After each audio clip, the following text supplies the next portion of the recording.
শেখ হাসিনা রেখে যাওয়া ধ্বংসস্তূপ রাষ্ট্র কাঠামোকে নতুনভাবে বিএনপির ভারপ্রাপ্ত চেয়ারম্যান জনাব তারেক রহমানের নেতৃত্বে পুনর্গঠন করা হবে এবং ঢেলে সাজানো হবে। গত 17 বছর স্বৈরাচার শেখ হাসিনা সরকার বাংলাদেশের মানুষের উপরে যেভাবে জুলুম করেছে, নির্যাতন করেছে, নিপীড়ন করেছে,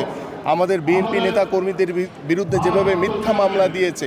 যার কারণে আমরা প্রতি বছর বর্ধিত সভা করার কথা থাকলেও আমরা করতে পারিনি। বা দীর্ঘদিন পরে আমরা আজকে স্বৈরাচার মুক্ত বাংলাদেশে, একটি স্বাধীন বাংলাদেশে আমরা বর্ধিত সভা করছি এবং সেই বর্ধিত সভার মাধ্যমে একটি মেসেজ আমরা দিতে চাই। সেটি হচ্ছে বাংলাদেশ জাতীয়তাবাদী দল বিএনপির ভারপ্রাপ্ত চেয়ারম্যান জনাব তারেক রহমানের নেতৃত্বে ঐক্যবদ্ধ রয়েছে, সুসংগঠিত রয়েছে এবং সেই ঐক্যবদ্ধ বিএনপি আগামীতে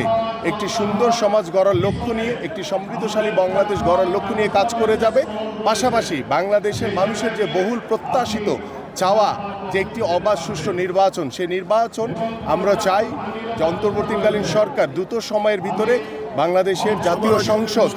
সবার আগে বাংলাদেশ জাতীয় সংসদ নির্বাচন দিয়ে বাংলাদেশের জনগণের সরকার প্রতিষ্ঠিত করবে এবং সেই জনগণের সরকার বাংলাদেশের রাষ্ট্র কাঠামোকে, সেই শেখ হাসিনা রেখে যাওয়া ধ্বংসস্তূপ রাষ্ট্র কাঠামোকে নতুনভাবে বিএনপির ভারপ্রাপ্ত চেয়ারম্যান জনাব তারেক রহমানের নেতৃত্বে পুনর্গঠন করা হবে এবং ঢেলে সাজানো হবে।